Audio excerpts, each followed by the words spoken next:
राजा ने अपने सैनिकों को सड़क के बीच में एक बड़ी चट्टान रखने के लिए कहा।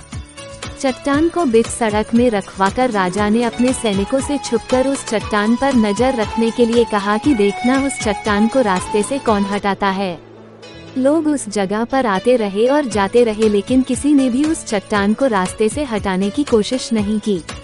उस चट्टान के पास से लोगों के गुजरने वालों में राजा के कुछ करीबी लोग और शहर के बड़े व्यापारी भी शामिल थे, और उनमें से कुछ लोग तो राजा को ही कोसने लगते कि क्या राजा इस चट्टान को भी रास्ते से नहीं हटवा सकता।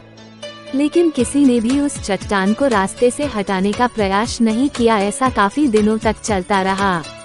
एक दिन एक किसान अपनी सब्जियों के साथ उधर से गुजर रहा था। उसने चट्टान को रास्ते में पड़े देखा और सोचा कि सबको इस चट्टान की वजह से कितनी तकलीफ हो रही है। उसने अपनी मजबूत लाठी से उस चट्टान को एक तरफ धकेलने की कोशिश शुरू कर दी।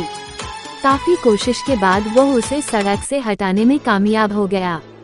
चट्टान रास्ते से हटाने के बाद किसान अपनी सब्जियों को उठाकर जाने ही वाला था कि अचानक उसकी नज़र एक पोटली पर गई, जो ठीक उसी जगह पड़ी थी जहां से उसने वह चट्टान हटाए थे। उसने उस पोटली को खोलकर देखा तो उसमें सोने के कई सिक्के थे, और उन सिक्कों के साथ राजा का एक संदेश भी था, जिसमें लिखा था कि ये सोने के सिक्के उनके लिए है जो इस चट्टान को रास्ते से हटाएगा। दोस्तों, बिल्कुल ठीक इसी तरह हम सबके लाइफ में भी कई परेशानियां आती है। कुछ लोग उन परेशानियों से बचकर निकल जाते हैं और कुछ रास्ता बदल देते हैं, और चंद लोग ठान लेते हैं उन परेशानियों का हल निकाल लेने की, और ऐसे ही लोग मुश्किलों में संभावनाएं और संभावनाओं में छिपे अवसर खोज लेते हैं।